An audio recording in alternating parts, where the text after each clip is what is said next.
Hello దొరలు దర్శన్ ఎట్లా అంత మంచిగా కదా. Welcome back to the channel. And ఈసారి కూడా ఎప్పటిలాగా ఇన్ఫర్మేటివ్ బ్లాగ్స్ తీసుకొని వచ్చేసిన మీకోసం. సిరీస్ బ్రేక్ చేయడం ఇష్టం లేకుండా అనమాట, అందుకోసమే ఇన్ఫర్మేటివ్ బ్లాగ్ తీసుకొచ్చేసిన. అండ్ ఈసారి ఏం ఇన్ఫర్మేటివ్ బ్లాగ్ చేస్తున్నాం అంటే, కొంతమంది నన్ను అడిగిన ఉండే అనమాట కమెంట్స్లో, బ్యాంక్ లోన్ ప్రాసెస్ ఎట్లుంటుంది అని చెప్పేసి అని.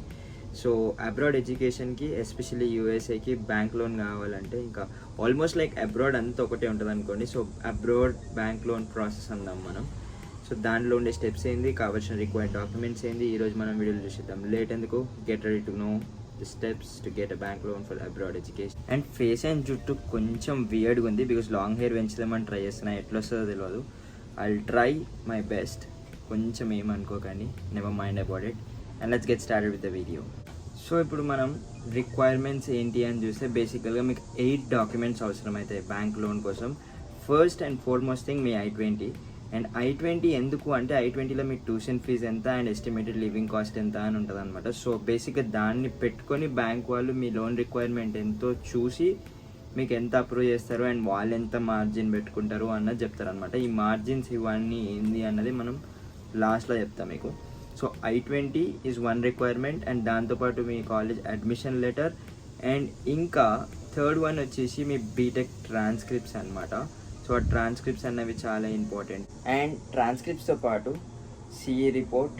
And one most important thing is మీ ఫినాన్షియర్స్, ఏమంటారు, ఐటీ రిటర్న్స్ అనమాట. ఫినాన్షియర్ అంటే మీ ఫాదర్ అయి ఉండొచ్చు, మీ మదర్ అయి ఉండొచ్చు, ఎవరైతే మీకు ఫండింగ్ చేస్తున్నారో వాళ్ళ IT returns past 3 years is one of the important documents. And me passport xerox.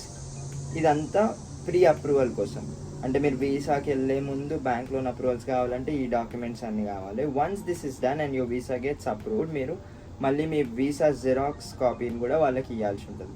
So what is this CE report and what is this transcripts used for, and ఈ process ఎట్లా నడుస్తుంది and ఏమేమి స్టార్టింగ్లో ఇస్తాము అన్నది ఇప్పుడు చూద్దాం లైన్ బై లైన్, ఓకేనా.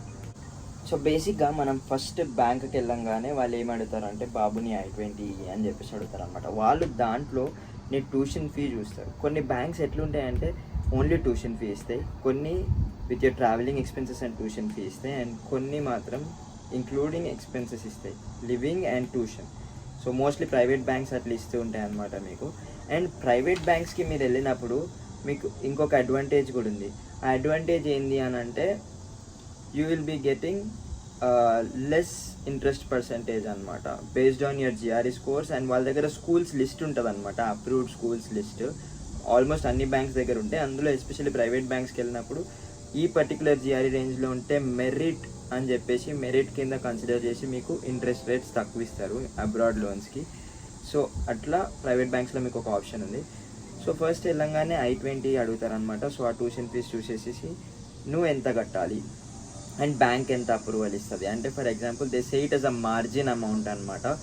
నువ్వు ఒక 1 lakh రూపీస్ వాళ్ళ దగ్గర నుంచి రిక్వెస్ట్ చేస్తున్నావు అని అంటే, వాళ్ళు 20% నీది మార్జిన్ అన్నారంటే, వాళ్ళు 80,000 రిలీజ్ చేయాలంటే ప్రతిసారి నీ సెమిస్టర్ అయ్యేటప్పుడు రిలీజ్ చేయించుకునేటప్పుడు నువ్వు ఆ రిమైనింగ్ 20,000 వేయాల్సి ఉంటుంది అనమాట. దీన్ని మనం మార్జిన్ అమౌంట్ అని అంటాం. సో ఆ మార్జిన్ ఎంత ఉంది, వాళ్ళు మీకు ఎంత ఇస్తున్నారు అన్నది చెప్తారు. చెప్పిన తర్వాత వాళ్ళకి నువ్వు ఇవ్వాల్సిన డాక్యుమెంట్స్ ఏంటంటే, నీ బీటెక్ ట్రాన్స్క్రిప్ట్స్ అన్నీ పాస్ అయినట్టు బీటెక్ ట్రాన్స్క్రిప్ట్స్ అండ్ నీ I-20 అండ్ నీ అడ్మిషన్ లెటర్ ఇవ్వాలి. అండ్ మనం తీసుకునేది కొలాటరల్ లోన్. అబ్రాడ్ ఎడ్యుకేషన్కి తీసుకునేది కొలాటరల్ లోన్ అంటే, మీరు ఏదో ఒక ప్రాపర్టీని మార్టిగేజ్ చేయాల్సి ఉంటుంది. సో దానికి రిక్వైర్డ్ డాక్యుమెంట్స్, దాని రిలేటెడ్ ల్యాండ్ డాక్యుమెంట్స్ ఏవైతే ఉన్నాయో అవి మీరు Day 1 సబ్మిట్ చేయాల్సి ఉంటుంది. సో ఇవన్నీ సబ్మిట్ చేసిన తర్వాత వాళ్ళు they will look in to your profile. And వాళ్ళ ఎవాల్యుయేటర్ వెళ్ళి మీరు ఇచ్చిన లొకేషన్లో ఉన్న ల్యాండ్ వాల్యుయేషన్ ఏంది అన్నది ఒకటి బ్యాంక్ నుంచి ఒక ఎంప్లాయీ వచ్చి చూస్తారనమాట. ఉన్నది మీదేనా కాదా ఇవన్నీ చెక్ చేసి క్రాస్ వెరిఫై చేసుకుంటారు. క్రాస్ వెరిఫై చేసుకున్న తర్వాత నువ్వు ఇంకొక అడిషనల్ డాక్యుమెంట్ ఇవ్వాలా. ఇంకో అడిషనల్ డాక్యుమెంట్ ఏంది అని అంటే సిఈ రిపోర్ట్. సిఈ రిపోర్ట్ ఏంది అని అంటే, ఇంజనీర్స్ ఎవరైతే ఉంటారో, చీఫ్ ఇంజనీర్స్ అని కొంతమంది ఉంటారనమాట. ఇంజనీర్స్ ఎవరైతే ఉన్నారో, సివిల్ ఇంజనీర్స్, వాళ్ళు మీ ప్రాపర్టీ వాల్యుయేషన్ చేసి డాక్యుమెంట్ చేస్తారనమాట. వాళ్ళు రికగ్నైజ్డ్ ఉంటారు. సో ఆ రికగ్నైజ్డ్ ఉన్న వాళ్ళు చేసిన ప్రాపర్టీ వాల్యుయేషన్ డాక్యుమెంట్ని సిఈ రిపోర్ట్ అంటారనమాట. దానిలో ఉన్న వాల్యూని బట్టి, ఇప్పుడు మీ 30 lakhs లోన్ అడుగుతుంటే మీ property worth should be something around ఒక 50-60 ల్యాక్స్ ఉండాలి. అంటే కొన్ని properties 60-70% of your property value మీకు బ్యాంక్ లోన్ అప్రూవ్ చేస్తారనమాట మోస్ట్లీ. ఎందుకంటే 100% ఇయర్ కదా, 70% వరకు అప్రూవ్ చేస్తారు. So 30% will be there margin amount అనమాట. So this report will be requested by them.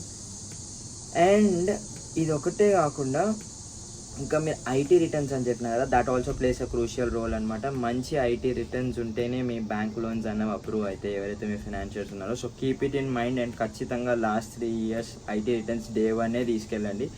ఇవన్నీ ఇచ్చేస్తే మీ ప్రాసెస్ తొందరగా అయిపోతుంది. ఫస్ట్ డేనే మీరు మీ ట్రాన్స్క్రిప్ట్స్, ఐటీ రిటర్న్స్ అండ్ ఇవన్నీ ఇచ్చేసి డాక్యుమెంట్స్ ఇచ్చేసినారంటే సిఈ రిపోర్ట్ ఒకటి సబ్మిట్ చేసేస్తే యాజ్ సూన్ యాజ్ పాసిబుల్ మీది లోన్ ప్రాసెస్ ఇనిషియేట్ అయిపోతుంది అనమాట. ఇదంతా అయిన తర్వాత ఈ బండిల్ ఆఫ్ డాక్యుమెంట్స్ మీరు మేనేజర్కి ఇస్తే ఆయన వెరిఫై చేసి అక్కడ ఉన్న మేనేజర్స్ వెరిఫై చేసిన తర్వాత దాన్ని మెయిన్ బ్రాంచ్కి పంపించి మెయిన్ బ్రాంచ్లో ఉన్న లోన్ శాంక్షన్ ఆఫీసర్తో అప్రూవల్ తీసుకున్న తర్వాత మీ లోన్ శాంక్షన్ అవుతుంది అనమాట.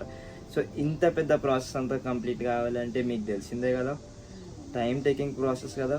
సో మీరు Day 1 కావాల్సిన నేను చెప్పిన డాక్యుమెంట్స్ అన్ని తీసుకొని వెళ్ళిపోయినారు అనుకోండి, మీరు Day 2 చేయాల్సిన పనులు ఏముంటాయంటే మోస్ట్లీ ఆ సిఈ రిపోర్ట్ ఒకటి ఉంటుంది. బికాజ్ ఆ ఎవాల్యుయేషన్ అంతా కంప్లీట్ అయిపోయిన తర్వాత ఆ సిఈ రిపోర్ట్ చేయించాల్సి ఉంటుంది కాబట్టి అదొకటి. సో ఈ డాక్యుమెంట్స్ అన్నీ క్యారీ చేసుకొని వెళ్తే 100% మీకు లోన్ లెటర్ ఒక 20 daysలో వచ్చేస్తుంది. Day 1 మీరు ఇవన్నీ తీసుకొని వెళ్తే. సో హరీబరీ అవ్వకండి, చాలా ఈజీ. ఈ చిన్న చిన్న థింగ్స్ తీసుకొని మీరు ఫస్ట్ డే వెళ్ళిపోయినారంటే everything will go smooth. And with in 20 days మీ ఇంట్లో లోన్ ఉంటుంది, మీ చేతిలో లోన్ లెటర్ ఉంటుంది. And you will go to visa with a loan letter in your hand and you will grab the visa. అంతే కదా. So మీకు ఈ ప్రాసెస్ అంతా అర్థమైంది అనుకుంటున్నా. ఇంకేమైనా డౌట్స్ ఉంటే you can DM me in my Instagram. ఇక్కడ దాకా చూసినాక వీడియోకి లైక్ కొట్టకుండా పోతుంది. ఎందుకంటే మా లాంటి చిన్న యూట్యూబర్స్కి లైక్ చేస్తే కంటెంట్ ఎక్కువ మందికి స్ప్రెడ్ అవుతుంది. వీడియో మధ్యలోనే అడుగుదాం అనుకున్నా, బట్ మిమ్మల్ని ఇంటరప్ట్ చేయడం ఇష్టం లేక ఇట్లా అడుగుతున్నా. అండ్ లైక్ కొట్టండి అండ్ సబ్స్క్రైబ్ చేయండి అండ్ గంట కొట్టిపోవడం మర్చిపోకూడదు. ఎందుకంటే మీరు గంట కొట్టిపోతే నేను వచ్చినప్పుడు అది మీకు గంట కొడుతుంది. సో గంట కొట్టిపోవడం మర్చిపోకూడదు. అండ్ ఇన్స్టాగ్రామ్కి లింక్ డిస్క్రిప్షన్లో పెట్టేస్తా, నచ్చితే ఫాలో అయిపోండి.